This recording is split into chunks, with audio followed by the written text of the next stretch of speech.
Ingredient one, as we kind of looked at it, we just want to, honestly, when we take a look at what we want to accomplish in this collection of talks in the series, it's 7 weeks. And in those 7 weeks, there's 7 ingredients, there's 7 pieces of a Jesus-fulfilled life that we kind of take a look at, and we try to pull some meaning and application from what we read in the Bible. And honestly, it's not that complicated. When we take a look at it, it's like, man, we're not uncovering some secret thing that only Foundation is aware of, that only our pastors and our crew here and our staff has uncovered something that's just so radically different. Now, Christianity at its core is pretty simple. In terms of, it's just not a complicated thing. It's hard, it's very difficult. Like there's moments when we are called to do things that are very different than what the rest of our world is doing. And so that makes it difficult. But in terms of understanding what we're called to, it's pretty simple. Ingredient number one is the weekly gathering.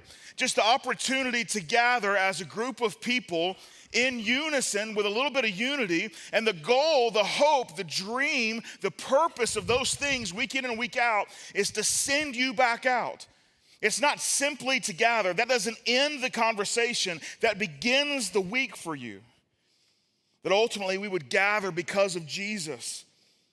We would gather for one another because there's energy in the room when we see like-minded. Sometimes we search for connection or community and we don't know where to find it. And we find ourselves amongst a group of people that are a little more open, maybe a little more generous with their time and their words and the smiles that they have hidden inside of them. And for the sole reason of Jesus gives it to them, we find that in these places. But we don't just gather for Jesus and that's it. We don't just gather for one another. When we really take a look at Jesus, if we really want to gather for Jesus, his response would be, I gather you so I can send you out. Ingredient number 2, prayer. Prayer. And 2 weeks ago, when we took a look at prayer as an ingredient, we just found just some really simple things. The reality that prayer is supposed to be relational, that Jesus was praying and there was something different about the way he prayed. That the guys that were watching him pray, that they had grown up in families where prayer was regular and normal. They knew how to pray. In fact, they grew up in families where they prayed often, morning and night. But when they saw Jesus pray, they saw something different. And it caused them to say, hey, Jesus, will you teach us how to pray? Which is mind-blowing to me that they would have that conversation like these guys are already praying all the time. But they saw something different in the way that Jesus prayed. And that difference was they saw a relationship that maybe they felt like they couldn't have because of the distance between them and God. But they saw a son talking to a father who would listen. And they said, hey, teach us how to do that. We also saw that prayer is a piece of how God keeps his promise that you are never alone. That we see in the very beginning, the very first book that we read in the Bible in Genesis, there's this moment when God looks at Adam and says, it is not good for man to be alone. And we fast forward to Christmas and the Christmas name, the Christmas promise we're given for Jesus. Emmanuel means God with us. And then we fast forward a little bit more, and Jesus, at the end of his life here on earth, he takes a look at his followers and says, and know this, I will be with you always to the very end of this age. And so from the very beginning, when God establishes, man, it's not good for man to be alone, all the way until this very day and every day that comes after this very day, God is keeping a promise to each and every one of you. You are not alone. And prayer is a piece of how he keeps that promise. And today we get to ingredient 3. Now, here's the problem with ingredient 3. And I knew this was going to happen. There's been 8 of you. I counted this morning. There have been 8 of you that came and introduced me or told me about, hey, I invited a friend today and they're here for the very first time. That's great. Woo, let's go. That's good. It's about to change. It's about to change. In fact, one of you even said, I've been praying. And God answered my prayer this morning, which proves to me that you were listening 2 weeks ago when we talked about prayer. It's like, okay, this is working. This is getting it. In fact, you were probably praying, God, please let Clint be actually good today. That's what you were thinking. Well, let me tell you how God has answered your prayer today on this first day of February. Ingredient number 3, giving.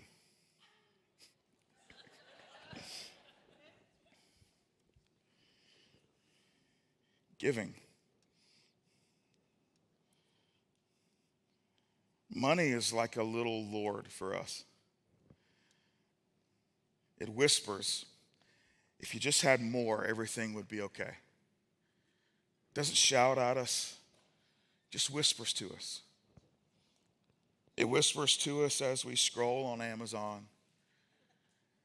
It whispers to us as travel ball season gets ready to get started.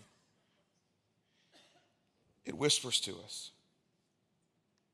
if you just had more, everything would be better. And that's why we play, what would you do if you won the lottery game? Maybe I'm the only one, okay? My wife and I have had this conversation at least, I don't know, once a week. I'm just not once a week, but we've had the conversation. Like, what would we do if we won the lottery? If money was no longer anything that we were concerned about, like, what would we do?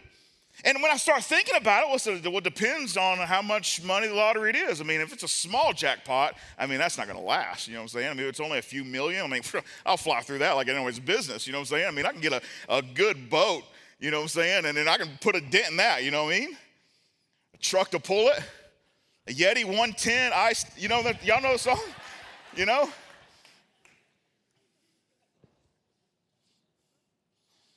Yeah, I mean, for sure, when someone won the lottery, $938 million here in Coweta County a few weeks ago, January 2nd, I was like, you know what are the chances that person who lives in Coweta County doesn't know about Foundation and all the cool things we do?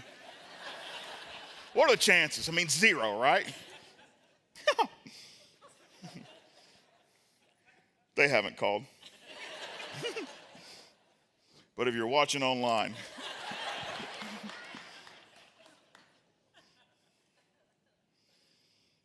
now money's like a little Lord for us. It makes promises it can't keep. We think if I just get the raise, our marriage will be better. If I just get the promotion, that'll solve some of this hurt and hang up that I have. It medicates our anxiety. Retail therapy is a real thing, but it doesn't actually help anything.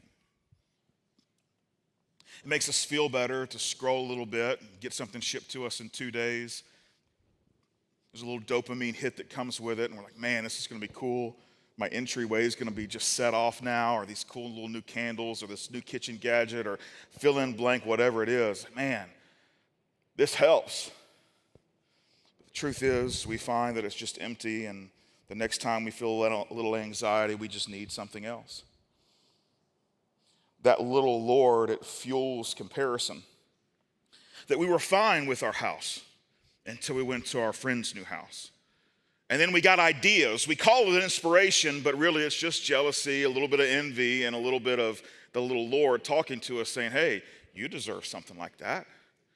And so we look at it and we compare. We were fine with our car until, we went and sat in our friend's car, and it was like, man, heated seats when it's 17 degrees outside? My rear end deserves to be heated, Yeah. We were fine with our family vacations until we saw on Instagram someone else's family vacation and thought, well, I want to do that. And that little Lord talks to us and says, if you just had more, everything would be better. Jesus is asked about the important things when it comes to giving your life to God.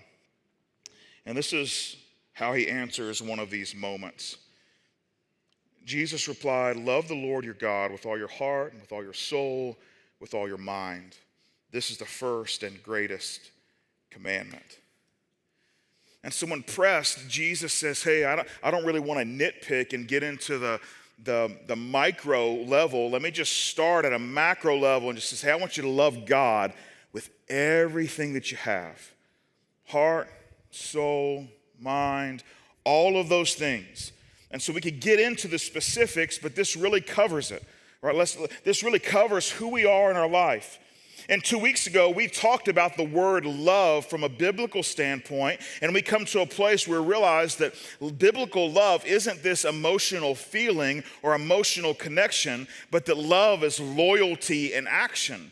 And so when Jesus says, love the Lord God with all your heart, with your soul, all those moments, he's really saying, hey, I need to see loyalty and action in everything and every part of who you are. That's what Jesus is desiring for us. In other words, would you take everything that you have, everything that you make, and leverage it for him, including your money? But why is this such a big hurdle in church? Like when we think about it, and I mean, goodness, I said what the ingredient is, and people were like, oh, back here, you know what I'm saying? I don't remember who it was. It was great. It was all right on cue. But it's like, man, is that really what we're talking about? And I'm sure there's people in here like, I cannot wait until this is done. Can we baptize someone else? Is that possible? Can we do that? It's uncomfortable. Churches as a whole have abused money. We got private jets. We don't have private jets. I'm saying the church, we don't have private jets. We do have an ice cream truck. Splurge. You got folks wearing $2,000 tennis shoes, $50,000 watches.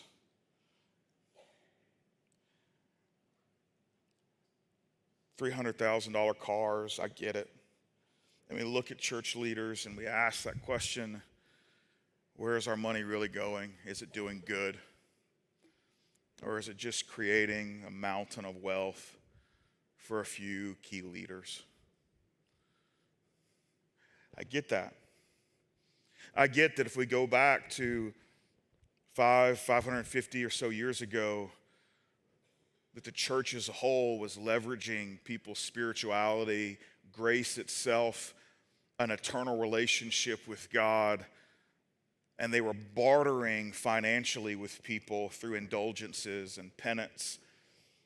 They convinced people that you could pay so much money you can get your dead relatives out of purgatory. And they built cathedrals. I get that there's a long history with the church and with money. I understand it. I feel the tension.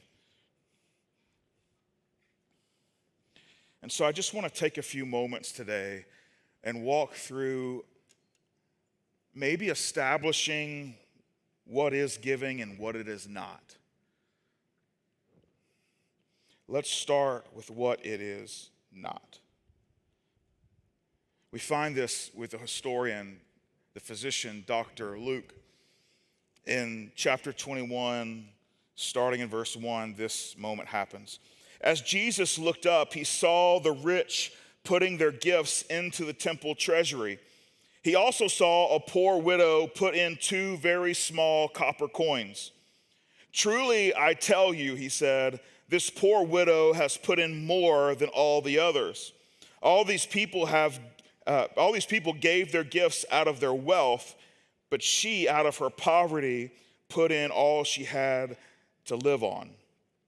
When we read this moment in the life of Jesus, he just witnesses it. It's not like he staged it. It's not like he was orchestrating this to make a point. He's just in the place where money is given. And it's one of those things where offering was given very publicly. There would be this large chest or reception type chest baskets. And you could go and dump money in there. And so people could see what was taking place. It was very obvious. And so if you're a wealthy individual, then the larger the sack that you were bringing with you, and you took it, and man, it would be a long pour, and maybe it would make a lot of noise, and everyone around like, man, did you just hear how much that family put in? And so when the widow walks up and she takes her 2 small coins and she drops it in, there's not even a whisper from the money that's made. There's nothing. It's just like, did she actually put anything in?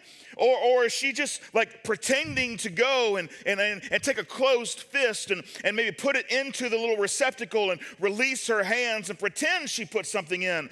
But Jesus knows she had 2 coins. She puts 2 coins in. And then he makes this declaration that she gave more than the wealthy, because the wealthy gave out of their wealth and she gave out of her poverty.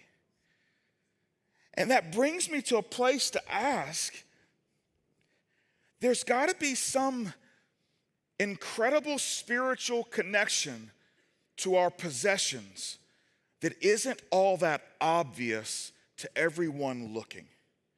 That there's something about what we have, our finances, that just resonates with Jesus more than the amount we have in our bank account. That there's something to it.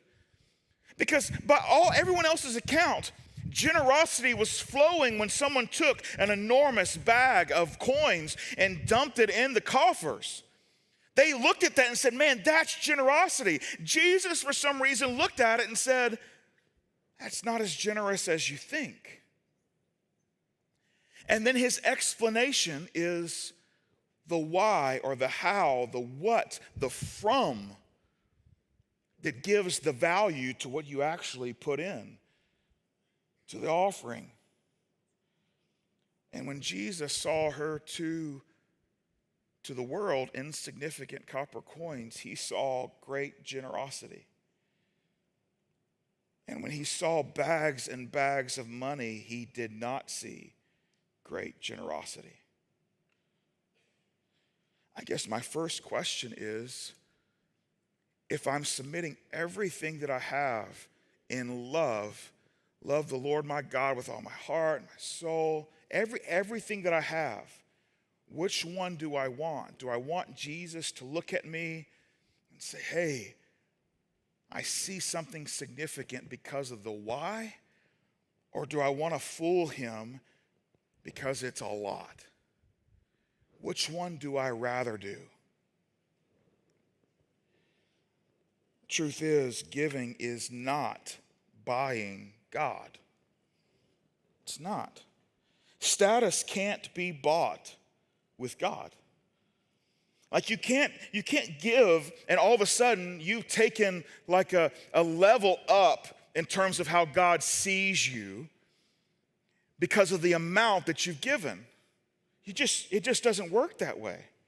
That's not how it is at all. There's not like this special dollar amount. I fly with Delta, and I've been flying with Delta for a long time. And it seems like I would have more miles than I do. But they have this little like million mile status, and I've got like 342,000 miles, and I want more. I want the million mile status. That's what I want, Delta, but they're not gonna give it to me because I haven't earned it, kind of thing. But in my mind, like eventually I've done the math. Like I started flying with Delta or keeping this when I was like 18, and so now I'm 42, so I've done some math. It's a lot of math to do. I'm gonna run out of time before I get to the million mile status, okay? I'm gonna run out of time. I'm not gonna get there, but it's gonna taunt me every time I log into my SkyMiles account. God doesn't have that for you where he's like, hey, they haven't given X amount of money and now they've gotten into a new status level with God and kingdom. It doesn't exist. The truth is, the reason it doesn't exist because your status with God was already paid for. And it was bought at a price that you'll never touch. So you can't give in such a way that earns you a status that's better than a child of God, where we become the righteousness of God through his son's death, resurrection. Like you don't get a higher status than that. Giving is about honoring God. Giving is about,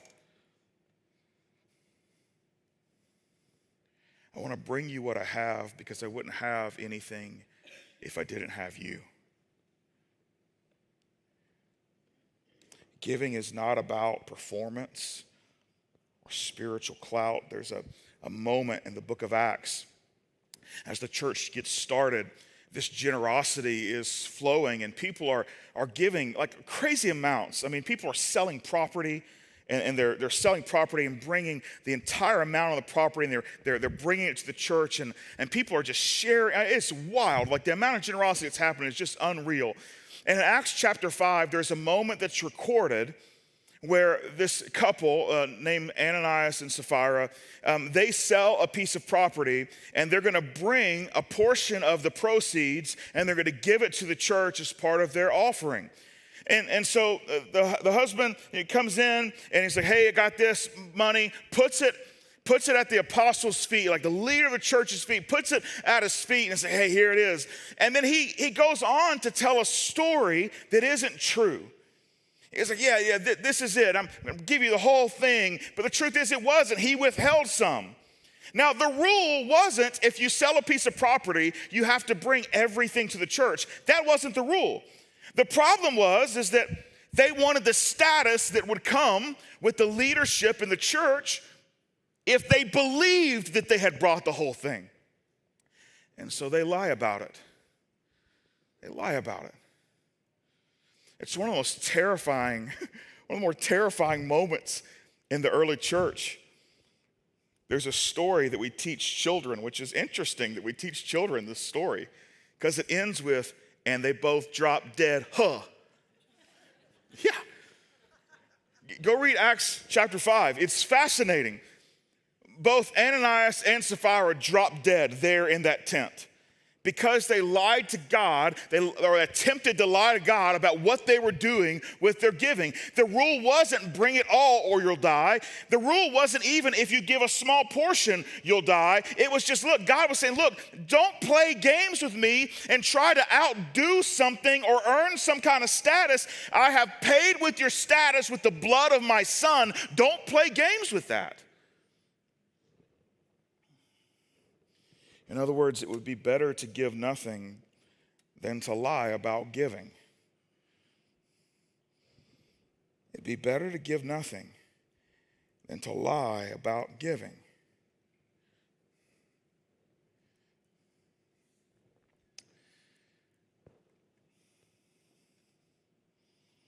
There's a moment when Christians were struggling in Jerusalem. The church was very young. And we're probably 10 to 15 years in, maybe a little more. We're about 10 to 15 years into the birth of the church, and there's some struggle. There's some economic issues that are taking place. There's some famine. There's just some issues that are creating a lot of financial stress, and they just don't have enough to survive in the Jerusalem church. And so the church planter, Paul, he begins to take up an offering from other churches that are pretty far away from Jerusalem to go and help the church that's struggling there in Jerusalem. And so he makes this collection, and he's asking people to give to it. And I think he kind of responds to some thoughts about it. And with that, I think he gives us some really good insight as a leader in a church about God's heart and attitude towards people when they consider, do I want to give towards church? He says this, remember this, whoever sows sparingly will also reap sparingly. Whoever sows generously will also reap generously. Each of you should give what you have decided in your heart to give, not reluctantly or under compulsion, for God loves a cheerful giver. I want to read verse 7 to you again. Each of you should give what you have decided in your heart to give, not reluctantly or under compulsion, for God loves a cheerful giver. Now, the thing that I have to be really careful here is, because this is what we're talking about, I don't want any of you to walk out of here today and feel like, man, Clint manipulated me into giving. What I want is for us to read the Bible, to have an open kind of thought process with it, maybe me share a few insights with you, and for you to wrestle with that And then you might have some questions to say, hey, I'd like to dig into this a little bit more. Or maybe I've never seen it like this. Maybe I have a clarifying question on something? That's where I want it to be. I don't want you to feel like you are having to give under compulsion. That's not the idea.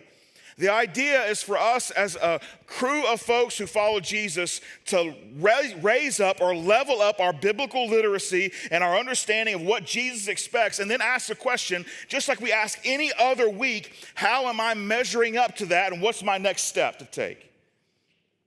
What he's trying to say is giving is worship. That we offer the things we value to God. And we don't want to be forced to worship. In the same way, I don't want anyone to feel like, man, I've got to give. I also don't want any of you who do not like to sing on Sundays. We're like, hey, singing's just not my thing. I never want you to feel like if you and I lock eyes during while the band's leading, that I'm looking at you thinking, they are so not spiritual because they haven't sung that last chorus 7 times. You know what I'm saying? Like, I don't want that at all. I don't want you ever to sit in this room and think, I've got to sing every word or I'm not a spiritual person.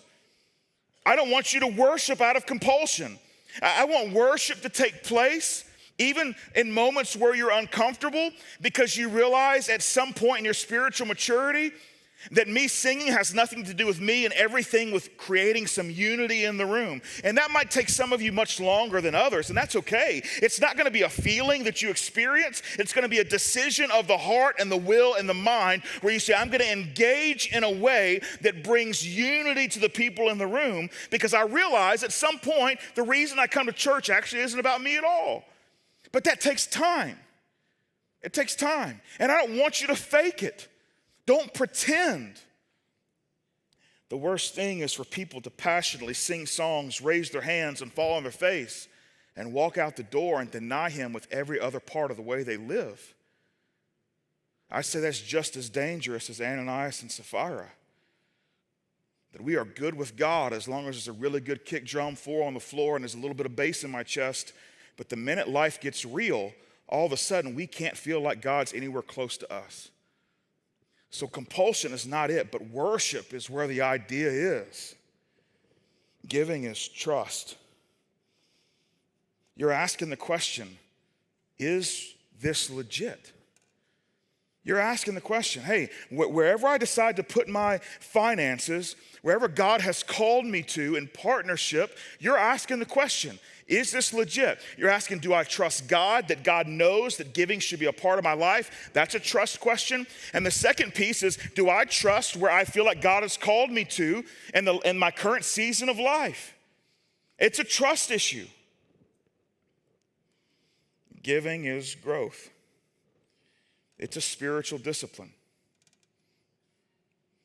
You know, I talk a lot with pastors. In fact, I was with a group. Adam and I were with a crew. There's a pastor summit this past week with pastors from all over the country that are just kind of teaming up to make sure there's an enormous strength and some common language and common ground for reaching people who are disconnected from faith in communities across the country. And when we met this past week, and I was having some one-on-one conversations, and so often when there's lead pastors that are talking to one another, they will ask questions, you know, and they're like, so hey, what's the newest thing that's happened at Foundation, you know? And so I tell them, I said, we actually just moved into a new space that, you know, our people we've been working on for a while. And so that happened just a few weeks ago, just a week before Christmas, we moved in. And so that's brand new for us. In fact, we've only been in it like 3 times. There's work that's being done right now. I think when I get home, there's going to be new doors, which is cool. Next week, we'll have carpet. That's cool. And there'll be paint. Like each week, we just get a little bit better. The acoustic treatment has arrived from Virginia. Thank you. How about that? That was great. You can play checkers while you're bored. Like in your mind, you can play them on the wall. Like we've just provided so many things for you here. But undoubtedly, when I'm having those conversations, they'll ask, so how big's your church? You know, I'll share with them, like, okay, this is what we run on a typical weekend. And then they'll ask, so what's your giving per capita? What's your giving per head? You know, how's that going? Ours is not good. But I love that it's not good. And I tell church planters that I coach all the time, if your giving per capita is up and to the right and through the roof, it just means you're taking a lot of people from someone else's church and bringing them to your church. 31% of our church did not go to church before they came here. Giving is growth, and that growth takes time. It's a red flag to me when we plant a church somewhere, anywhere in the country, and giving is incredible right from the beginning. It's a red flag. It means you're not reaching lost people, reaching found people who just didn't like their other church. And that happens. That's a part of the life cycle of church. But the truth is, you've got to reach people who are disconnected. And it takes time to build trust, to come into a place where I understand, hey, what I have does belong to God. That takes time. And when I say time, I don't mean like a week or 2 weeks. Oftentimes it takes 2 to 3 years for that to take place. And if we continually reach people who are disconnected from faith, that cycle never gets here. And so our giving per capita, it should always be lower and to the left. It's the way it is. Because giving is growth, and growth takes time. Surrender takes time. And slowly, God chisels away at every one of us, making us into who he really wants us to be.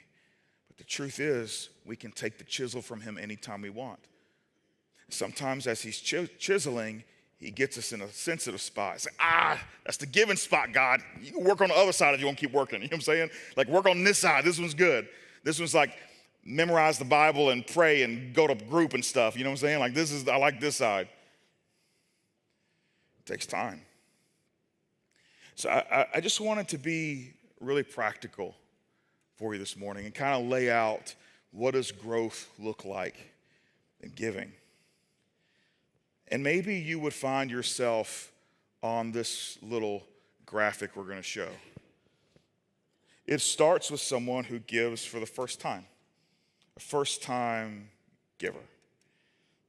This is where trust begins. A lot of times when this takes place, something special is happening. We'll have an announcement or say, hey, we're going to be giving our offering away this Sunday to this, or we need to raise money for this particular thing. And in your mind, you're like, hey, I would give to that. That makes sense. I feel good about it. I support that particular initiative, and I'm going to give. Here it is, and I've given. And that's part of it. That's where trust begins, right? That's where it takes place. The second piece is a spontaneous giver. You give occasionally. Typically, it's driven by something that's emotional inside of you. Like, hey, today was really good. Like, Clint actually did a good job. The band actually did play my favorite songs. And so because of that, I felt like Jesus was there and I'm going to give, right? And it's spontaneous. You just never know what it's going to be. It's not your first time, but from time to time, you feel moved and led like, man, that was good enough. I'm going to respond in giving. The third piece is you become consistent instead of spontaneous. It becomes a regular thing for you.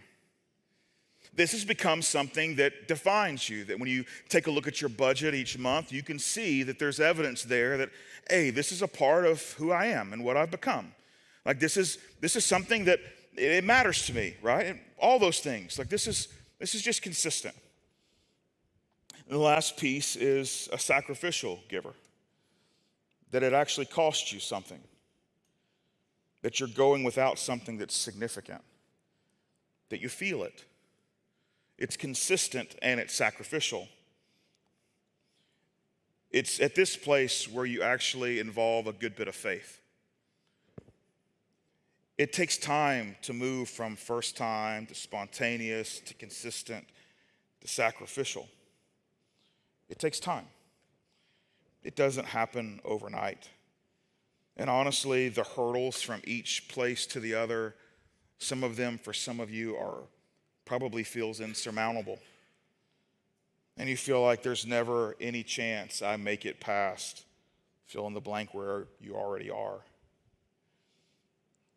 There's always the question, do we have to give to church? Like, what if we just give to anything good? I think that's a good thing. In fact, I tell people all the time, it's been a recurring thing that we have set at Foundation, that it's okay to trust God before you trust the church with your money. That I think generosity should be something that you're involved in, And if you're at a place where you're like, I've just got a lot of trauma and hurt with the church, and that's going to take a moment for you to get through, yeah, I would encourage you. If you're like, hey, I'm just not in a place where I trust the church. I've got questions that I would like to ask, or I'd like to have a conversation about, fill in the blank, or maybe you're just angry that we give ice cream away for free, and you're like, that's not a good use of my money, and so I don't want to give to that, right? We can have that conversation. And so maybe you would say, hey, I think I want to give to something else good. I think generosity is good no matter where you start. That being said, I do think as you grow as a follower of Jesus, being connected to a local body of followers of Jesus and giving is a part of your growth. And that at some point you do need to ask a couple of questions. And one of those questions should lead you to, if you don't think you want to give here because of an unanswered question or a lack of trust, my encouragement would be that you go somewhere where you can get your questions answered and you trust them. Like, stop showing up just because I tell a joke from time to time or the band is good. Show up because you believe in what God is doing here and you want to be a part of it. Your heart, your soul, your mind, everything about you, that all of it's going to begin to be leveraged. And ask the questions to get you to a decision point. And that decision point should be, I believe in what's happening here and I want to worship God with what I have through Foundation. Or you don't, and so go find somewhere that you will. You on an island by yourself is the result of churches and their piss-poor management of funds. But that is not an excuse to look at God and say, well, it was your church, they screwed it up, and so I'm not engaging anymore. That is not an excuse. Go find a church that's doing it in a way that you feel like, man, if Jesus was gonna be a part of something, I can see Jesus all over this. If you don't see it here, if you can't answer your questions, what you have is needed to further the kingdom. What you have in your pockets, in your bank accounts, it is needed to further the kingdom. When we put it together, we can do incredible things. You are needed. You are needed. And it's okay if it's not here. But I would tell you as you walk out the door, find a place where you believe in what's happening there and you can trust with what God is doing there and give there. Don't just go to another place and sit and consume. Give. Let it be something that you wrestle with.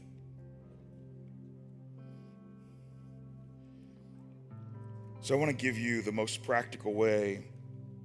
We will have a conversation about, well, the Bible seems to have this idea of a tithe, 10%, and so is that what you want us to do? You want us to give 10%? This is what I want you to do. For those of you who are brand new to this, are really struggling with this is what I want you to do. I want you to have a conversation. If you're married with your spouse, I want you to have a conversation this afternoon. And the conversation first needs to start with, hey, do I want to be a part of Foundation? Right? Do we want to continue? Is that what we believe God has called our family or us as an individual? That's where the conversation has to start. If that's a yes, the next piece of the conversation is, okay, well then, what can we easily give? What is it? Have that conversation, come up with that number. Let's pretend for a second, I don't know, whatever round number you want to think of. Whatever that is. Whatever it is, you think of it. So you got it. Figure out what percentage of that of your income it is each month. Figure out, you do the math. If you don't know how to do that math, ask ChatGPT, hey, this is what I make, this is what I want to give, what's the percentage, and it will tell you back. Or you can ask a high school student, they got them T89 scientific calculators, they can do it for you too. You know what I'm saying? So figure out what is the percentage that feels comfortable to you. Like, man, this is easy. We wouldn't even miss it. Like, this is not a big deal. Figure that out. Figure out what the percentage is, whatever that percentage is. Add 1% to it. And now you've started walking in faith. So you figure it out, add 1% to it, now you started walking in faith. Try it for 120 days. If all of a sudden God starts working on you, 120 days from now, add 1% to it. Walk in that for 6 months. If all of a sudden God's showing you something, add 1% to it 6 months from then. Now we're a year in advance. We're a year down the road. You've gone up 2% from where you started. Just keep asking that question. And at some point, you're going to get to a place where you're like, that hurt. And that brings you to another question. And in that moment, that's a big deal. You might see a little throttle back in that moment when it's like, ooh, that one hurt.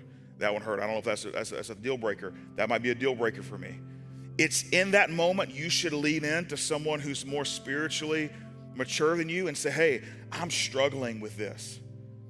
And if they look at you funny, come tell me, because none of you who are farther along in Jesus should be looking at anybody funny when they come to you with a question about growing in Jesus. I promise you, I don't know anybody here that I've known who's been a follower of Jesus for a long time would look at you like you're nothing if all of a sudden you ask them a question about, hey, I felt tension when I gave this. How do you do that? And they might tell you, hey, maybe they've got some wisdom as they're speaking into your life. You know what? Let's throttle back down a little bit because fill in the blank. I don't know. I trust them. I trust the Holy Spirit's going to work in that moment. Or maybe they'll challenge you. I don't know. But that's a conversation for a different day. I'm just saying, hey, this is how it begins and this is how it starts. We're not going to lie about it. We're not going to earn status with God. But the reason behind what you give will be as pure as the widow who gives the 2 coins that she's got. Because she looks at what she has and she just says, look, this ain't much, but I got a little faith. It might not even be huge tree faith, just mustard seed faith, and that's where we're going to begin. And I promise you actually don't need my approval, but you do want Jesus to look at what you give and say, that's generous. That is what generosity looks like. Which means for so many of us, it will mean that we give out of our poverty and not out of our extreme wealth. But the heart behind it and the reason behind it, the motive behind it is faith and partnership. It's obedience and trust. Truth is, giving is hard. It's hard. It's hard. You know, for the last 9.5 years, when I started coming to Newnan, before we planted the church, I would drive over here and I would spend the day. And I would go to restaurants and coffee shop, and I would just sit and wait for people that would be by themselves, and I would strike up a conversation. And in that conversation, undoubtedly, it always led me to, hey, would you be willing to share? I'm not from Newnan. Would you be willing to share with me a little bit about some insight on a very particular question I have about Newnan? Most times they would say yes. It was pretty rare that someone was like, no, I ain't got time, right? And this is the question I would ask them. Why don't people here go to church? Or why did people stop going to church? We had pulled 2 demographic studies that showed that 64 to 72% of the people in a 5-mile radius of the courthouse square were disconnected from any type of faith. Islam, Buddhism, Christianity, which means their disconnect from Christianity is even higher than that. So I just was thinking, I said, man, in a Bible Belt, one of those historic towns in Georgia, like how is that number so high? And I would ask them, that's all I want. I don't need you to explain it. Just give me the list. I'm just making a list. And they would rattle off their list. Every time, guess what was on it? The church just wants me for my money. It's on every list. Here at Foundation, we call that list a permission-giving list. Because when we decided to plant Foundation, there was already 110 churches in Coweta County.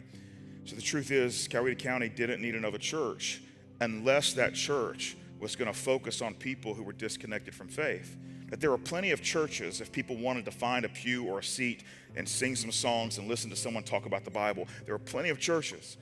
And so when we took that list, we immediately started thinking through, how do we overcome those objections? How do we remove those barriers from people? And one of those was, okay, well, we're not going to get fancy about giving. We had buckets. We would pass them at the beginning. And eventually we're like, okay, we're not passing buckets. We got buckets at the back, right? Because we're trying to honestly get to where we aren't to here today. That there are so many of you, 8 different individuals who told me today, they brought friends with them for the first time. We're trying to get away from, in their mind, they were probably like, look, the last time I was at church, the guy talked about giving, that was 20 years ago. And for sure, the first time I'm at church, the guy's talking about giving, God hates me, you know what I'm saying? Like, we're trying to avoid those moments. And so instead, what we attempt to do was, hey, we'll just move offering buckets to the back. And I'll mention it at the end of the gathering. Hey, if you'd like to, here they are. There's the offering buckets. And then 2 years ago, we started an experiment just to see if the followers of Jesus that were here needed me to remind them to give. And we started an experiment. And if you've been here, if it's your first time here, you're probably thinking I'm lying right now. But I promise you, we just don't talk about giving in the gathering hardly ever. We don't pass plates. I don't mention it as we close. Last year, I talked about giving from the stage 8 different times. Where typically, normal church, every time you gather, there'd be a giving moment. We had 8 last year. And so we started an experiment 2 years ago just to see, do we have to talk about it every week? Or can we be an incredible partner to the followers of Jesus in our community that can invite their friends, and they know in their heart when we show up, they're not going to feel like, shoot, I got to give to be in right standing with this church. And we try to do it as a gift to each of you, because 86% of our people, while 31% did not go to church anywhere before they came here, 86% of our people, the reason they're here is because a friend invited them. And so we wanted to give a gift to every follower of Jesus who invites their friends that, hey, they're going to come and they're going to hear, you fill in the blank, all those things, but they're not going to feel like there's pressure to give. And maybe that will be a positive on your scoreboard. And so we started that experiment 2 years ago. We got to our first summer. Summer for churches is hard. And I remember getting up into June, or getting ready to go into June, and I was like, we might need to end this experiment because I don't know if we can survive a summer without talking about giving. And we just decided not to, and we just went forward anyway. Summer was fine. We got into fall, and we went through fall, and we completed a full year. And in fact, giving went up the first year we did this. And then last year, we ran it back again, and we walked through it. And giving continued to go up last year. It doesn't mean everything is easy. It doesn't mean that our budget is minuscule relative to the number of people who go here. It just means that God continues to provide just enough to get done what He wants us to get done. And I trust that if for some reason God sends more, that He will guide and direct how we use that more to continue to do more good, to continue to do kingdom things here in this particular part of Newnan. Giving is hard. But I do want to say thank you. For the last 2 years, some of you had no idea we were running this experiment. Maybe you just thought I was really forgetful.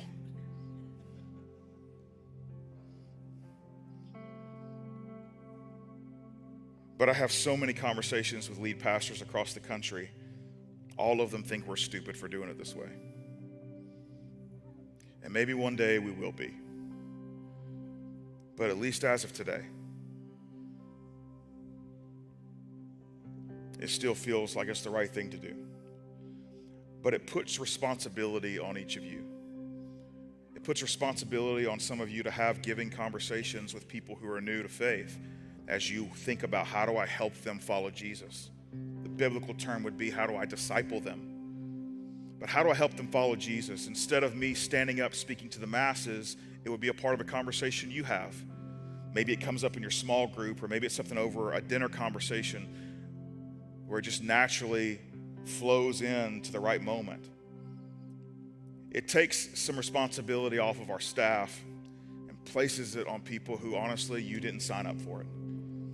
But the gift that you give to people who are attempting to discover Jesus for the first time, it's invaluable. It's invaluable. It's my hope that when people are asked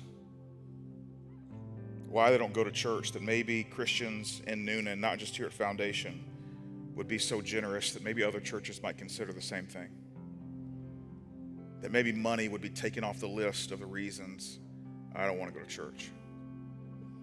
I don't know what God's got in store for it, but I'm incredibly thankful to be a part of this particular community that does extremely hard work, even when it's done when no one's watching.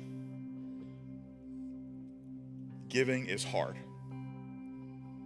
but I will tell you this. Giving is essential in a life that's fully satisfied in Jesus. Giving is ingredient